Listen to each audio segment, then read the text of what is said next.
Didik TV KPM. Anda sedang menonton Sukses SPM 2022. Mata pelajaran kita pada hari ini adalah pembuatan perabot tingkatan 4. Baiklah cikgu, jom kita teruskan. Okey, seterusnya. Okey, tadi kita dah kena pasti kategori bahan. Ya. Okey, sekarang kita nak pergi kepada kategori alatan tangan. Baik. Okey, kategori alatan tangan yang pertama iaitu alat mengukur dan menanda. Ya. Yang kedua, alat mengapit dan menyangga. Ya. Yang ketiga, alat menukul dan memutar. Dan yang keempat adalah alatan memotong dan menajam. Ya. Okey. Keempat-empat kategori alatan tangan ni, ya, murid-murid perlu tahu di mana kedudukan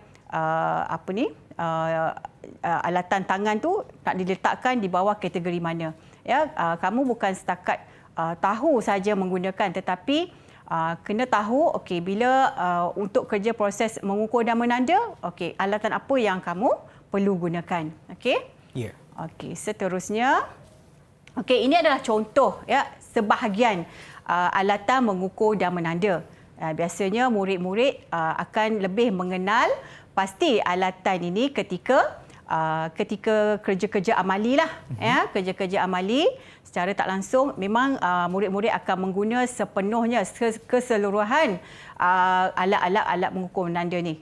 Contoh alat mengukur dan menanda ni ialah seperti tolok penanda, pita ukur, pembaris kelili dan sesiku L. Alat yang digunakan untuk mengukur, ini dia punya fungsi lah. Alat yang digunakan untuk mengukur, menanda dan menguji dalam proses pembuatan perabot. Ini mesti murid-murid tahu menggunakannya lah.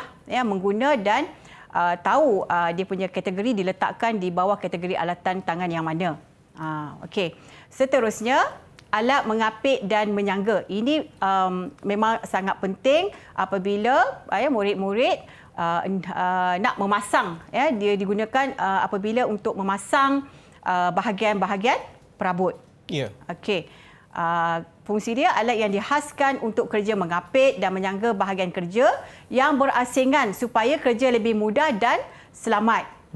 Contoh alat mengapit dan menyangga ni apit panjang, apit F, apit G, ragu meja. Biasanya alat-alat mengapit dan menyangga ni yang ini adalah yang biasa yang ada di dalam bengkel pembuatan perabot.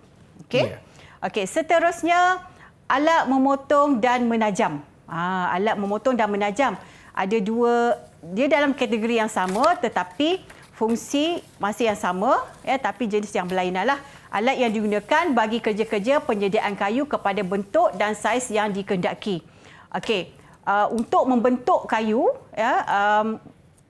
alat yang sesuai digunakan seperti gergaji lengkung halus, ketam golek, gergaji. Gergaji ni lebih kepada untuk mendapatkan saiz yang dikehendaki, saiz komponen perabot lah yang kita nak, saiz mana. Ini alatan tangan, alatan tangan. Maknanya kalau tak ada menggunakan mesin, memang murid-murid perlu menggunakan alatan tangan. Contoh alatan memotong dan menajam ni, ketam pangkas, ketam golek, ketam pelicin, pahat, gergaji belah, gergaji kerat, gergaji lengkung halus dan gergaji puting. Ini pula alat menukul dan memutar. Alat menukul dan memutar ni, menukul digunakan untuk mengetuk dan membenam paku dan alat memutar digunakan untuk memasang dan menebuk lubang. Contoh alat menukul, contoh dia ganding kayu. Ganding kayu ni lebih kepada kerja-kerja pemasangan percubaan perabot. Kita tak boleh nak skru terus, kita tak boleh nak gam terus bahagian perabot tu. Kita kena buat pemasangan percubaan. Ganding kayu ni merupakan alat yang berfungsi untuk pemasangan percubaan. Seterusnya, mesin mudah alih. Mesin mudah alih. Mesin mudah alih ni tadi alatan tangan, sekarang ni mesin mudah alih. Mesin mudah alih ni bermaksud mesin yang terdiri daripada mesin-mesin kecil yang ringan dan mudah dibawa atau dialihkan mengikut keperluan. Nama pun mudah alih. So kamu boleh boleh ambil mesin tu dah pergi ke tempat yang kamu rasa sesuai, yang boleh kamu menjalankan kerja dengan selesa lah. Ya. Contoh mesin mudah alih ialah mesin ketam, ya, gerudi mudah alih, gerudi elektrik, ya, gergaji jig. Gergaji jig mesin dia, mesin mudah alih. Kalau alatan tangan fungsi yang sama, kita akan guna mesin gergaji lengkung halus. Okey. Ya, tapi kalau mesin gergaji jig dia untuk membentuk bahagian perabot, ya. Kemudian kita ada pistol paku. Pistol paku dalam bahasa Inggeris dia nail gun lah. Ya, nail gun. Okey, mesin pelelas. Mesin pelelas ni mesin pelicin. Ya, mesin pelicin.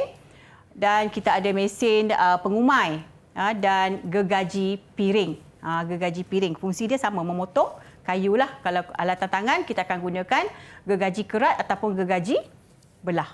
Ya. Okey, ini mesin pegun.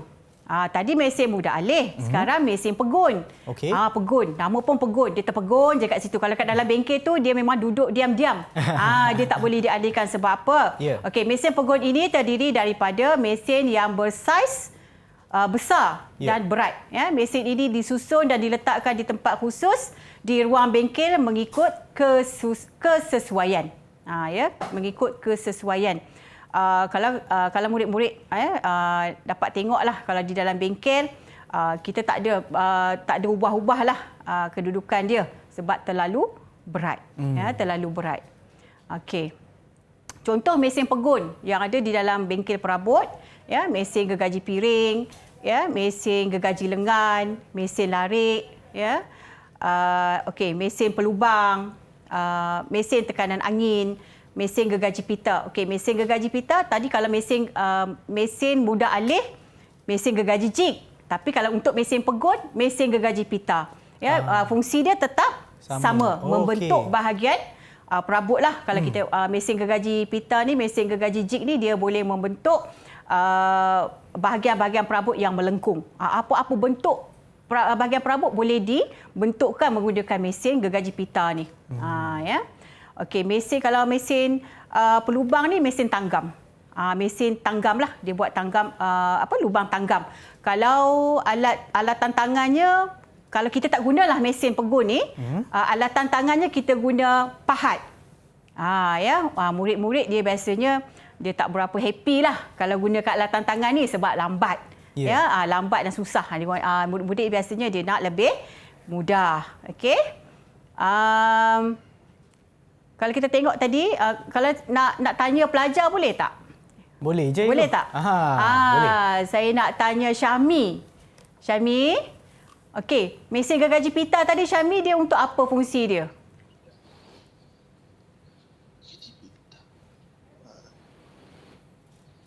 Dia tak buka.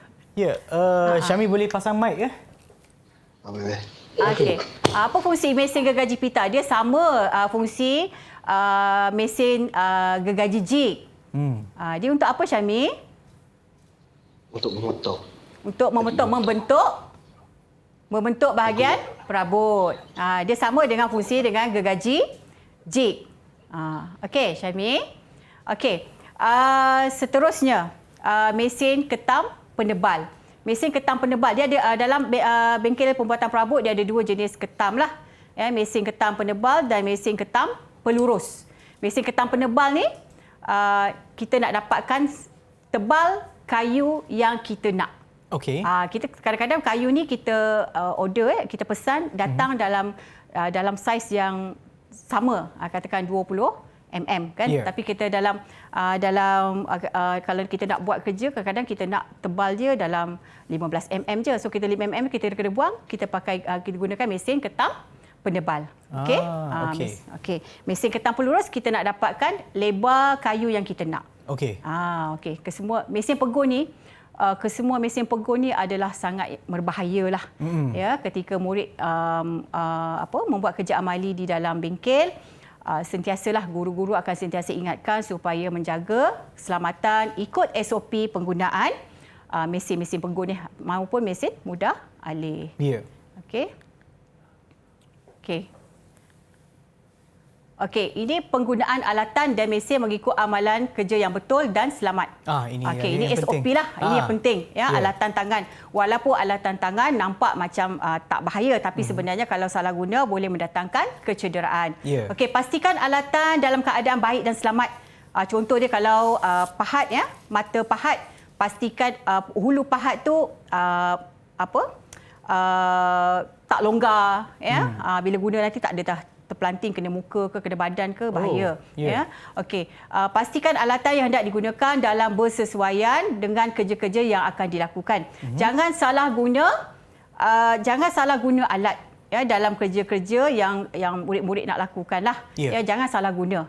Boleh mendatangkan bahaya. Contohnya nak ketuk paku. Nak ketuk paku tapi menggunakan ganding kayu.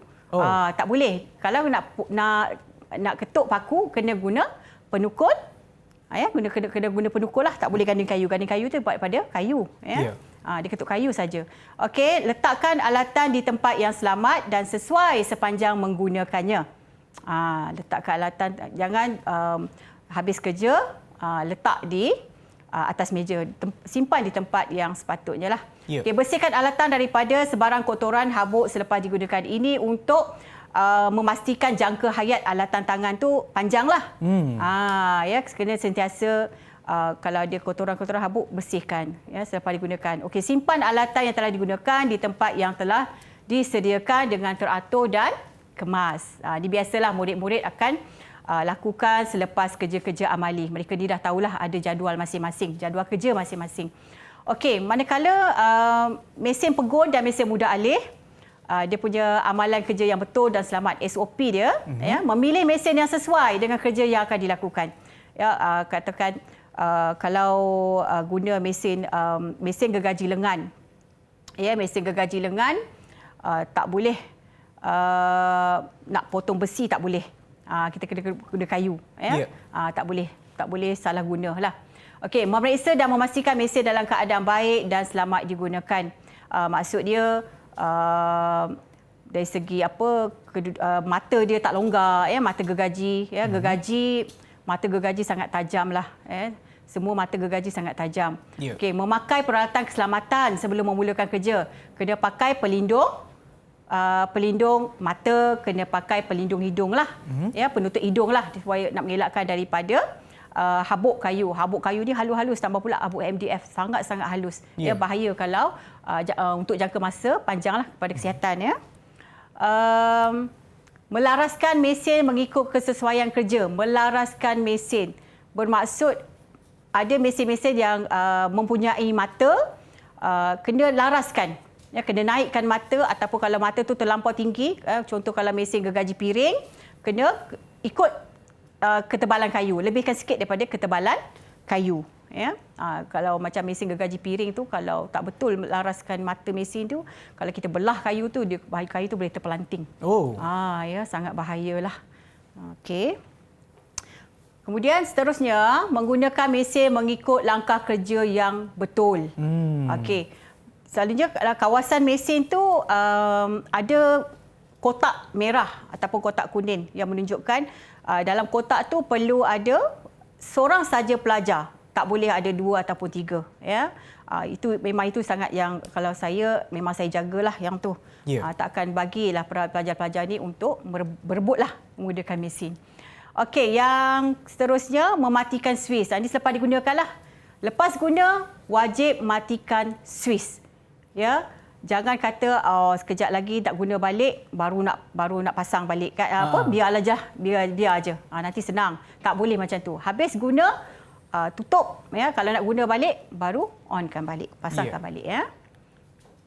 Okey, penyelenggaraan mesin gergaji jig. Okey, ini mesin mudah alih.